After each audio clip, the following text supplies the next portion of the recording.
What's up, guys? It's Fate, and today we're checking out another audiobook, a bit different though. Laz Lycan is the friendo that suggested this book, so shouts out to you, Laz. Thank you so much for this suggestion. I have loved it. What we're checking out today is a memoir created by Jennette McCurdy. She is a singer, screenwriter, and author, and of course a former actress. She is on an indefinite leave from acting. Probably best known for her role in iCarly, though she shows up in many other places. iCarly is a Nickelodeon live-action sort of sitcom that ran from the late 2000s into the early 20-teens. And I was a big fan of it when I was younger. I did much enjoy it. I think I eventually stopped liking TV in general by about 2011, 2012, but I was very much into it for the first couple years. This book is an author-narrator type situation, so our author is the narrator. I have a love-hate relationship with that. The reason I love it, to put it short, you never left with any doubt as to whether things are read how the author wants them, because the author had all of the say-so in how the author narrated their own book. The reasons I dislike it is because I find a lot of beauty in having the work pass through two souls, if you will. You have the author or authors creating the literature at base, and then you have the narrator or narrators interpreting it and adding their own sort of flair and nuance into it. You can kind of lose a lot of that in a situation like this, but you may find yourself not missing it at all. I want to quickly talk about the narration in a very matter-of-fact sense. So, without looking at it for any contextual sort of evaluation and just focusing on this narration as if it were not an author-narrator and as if it were not a memoir, right? We're looking at it very matter-of-fact and almost objectively and coldly. I would probably give this actually a high C. And I'm very straight up with that. I've thought about this throughout the last day or two.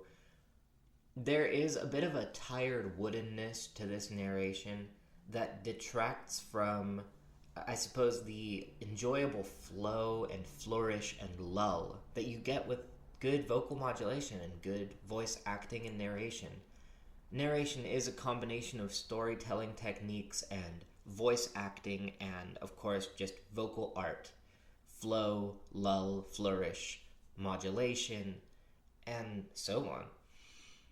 There is not much of that to appreciate here. We have some of the characters who are present in the dialogue parts of this book. They speak, they are quoted in these memoirs. Characters range from being voice acted energetically with a lot of soul and passion, like the grandma and her own mother at times, and her ex-partner Steven at times, whereas at other times everything is so put on the back burner just to give you the substance of the words. And I think that this is extremely deliberate, but as a person trying to enjoy an audiobook and trying to compare this with audiobooks by and large, I found it to be something of a flaw when taken at base, at face value, and without the context of the rest of the book. That is why, if this were a novel, or a fiction piece, or some other type of text, and this were a narration to be provided with that text for the sake of enjoying it, I would fairly confidently give this narration like a C+. It was good, it got the job done, of course, but I felt wanting for different quality aspects in the narration, as I just discussed. That said, this book is not a novel, it is not a piece of fictional literature, it is not a play. We're talking about a memoir, and a very serious memoir. The book is literally titled, "I'm Glad My Mom Died." Throughout the course of this memoir, you are met with some almost soul-crushing, heart-shattering aspects of Jennette's childhood and her relationship with her mother. It was a problematically close relationship, and I even have it in my notes here that this is the type of disaster you get when a manipulating, controlling, unempathetic individual is paired with an overly empathetic, people-pleasing type of individual that simply wants to do anything and everything to please the former.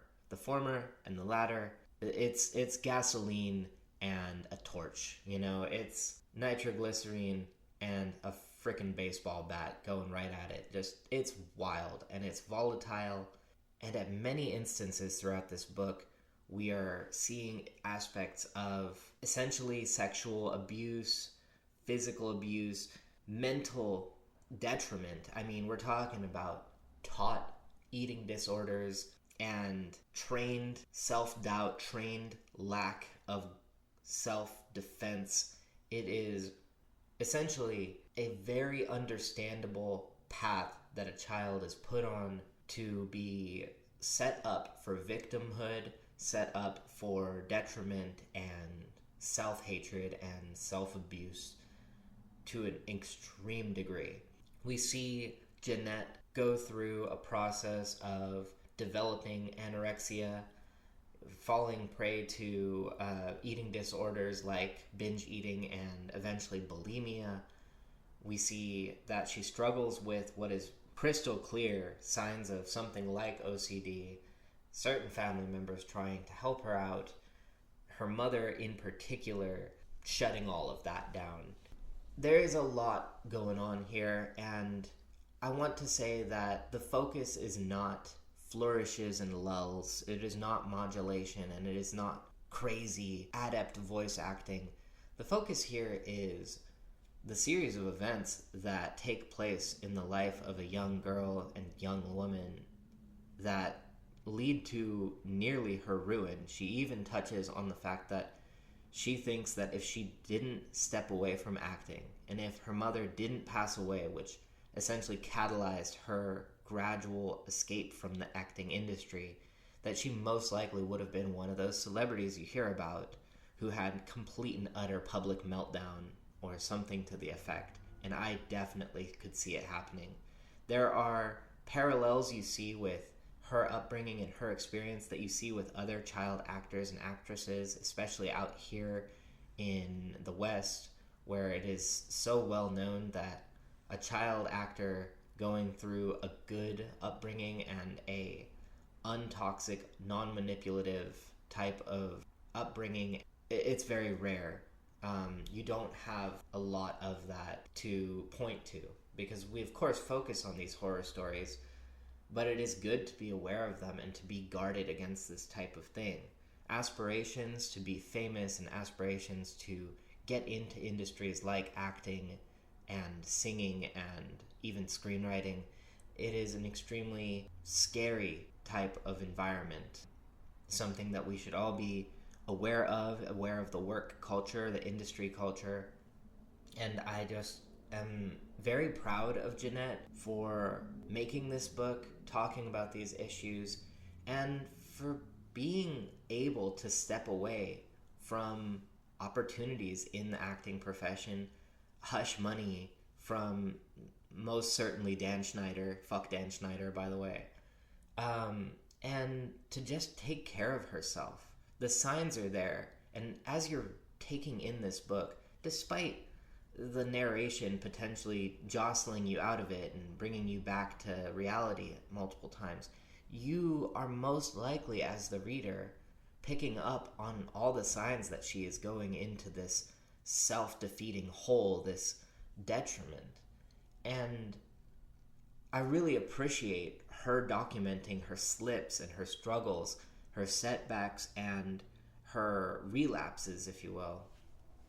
It makes her a very understandable human individual met with extremely relatable conflict, strife, and struggle, and how she handles her way to keep clawing back, to keep fighting, to just be healthy and happy, and to express to you how much of a non-linear path that is.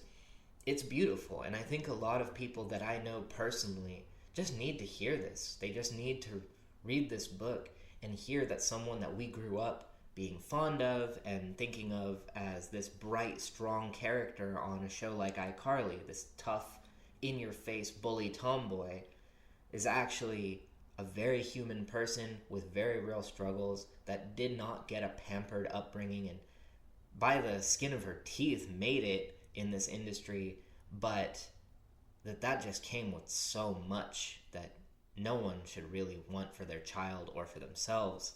And in retrospect, it's clear that she would not do this again, and it is clear that she is essentially glad she can get out of acting. And her thankfulness and gratefulness are not absent either. I mean, you see the flaws and the struggles within her as a person, but at no point do you think that this is just some spoiled or tone-deaf, situationally unaware and self-unaware person. This is actually a very real human struggling with a mix of prosperity and luck and horrible misfortune and torment. So, while I always give shouts out to the person who suggested the book, I want to give shouts out to Jennette right here, right now. I wanted to mention Jennette has a couple podcasts that she's working on. She's got Hard Feelings with Jennette McCurdy. She's also got another podcast called Empty Inside. Both of these are available wherever you get your podcasts. You can find them on Spotify and YouTube for sure. So I wanted to mention that this book, being as interesting and fun as it is, being as incredibly well written and emotionally ravishing as it is, I mean, this is a wonderful piece of text, and I want to hear more about Jennette's life. Or I want to see more about how Jennette writes about other people's lives. She does talk about how she wanted to write screenplays and get into writing as a whole. She talks about the control and the agency she feels when she writes and how much it contrasts against the lack of control and the absolute jeopardy she had felt as an actress. So I want her to write more, and here's a piece of great news. She actually landed a book deal and has 2 books in the work. It's one of the firms run by Random Penguin House, which several of my much-liked books come out of, so pretty excited. So that's going to be on my watch list 100%. And in speaking about shout-outs, I just wanted to let you know that Laz Lycan, that friend of mine who suggested this book, is actually a streamer on Twitch and an author themselves. They write, so I'll go ahead and give you a little info in the description. Of course, for Jennette, her podcasts, and this book itself. But then I'll also throw in a little something because Laz Lycan has some stuff to offer to you too. Now, folks, I'm going to be honest, I'm not 100% sure what our next book is for next week. I'm very much debating going just with my next user suggestion or picking out something for myself because I've been hammering through these friend suggestions back to back. I mean, pretty much the last 4 books, I think. So it might be nice to read something that I just picked out and am curious about. I'll try to get you an update soon, though, or you'll just check it out next week. Thank you so much, by the way, for checking this out. Wonderful book, great narration, beautiful experience, and I'm so pleased to be able to do it with you guys. Take care, and I'll catch you again next week. All right, bye-bye.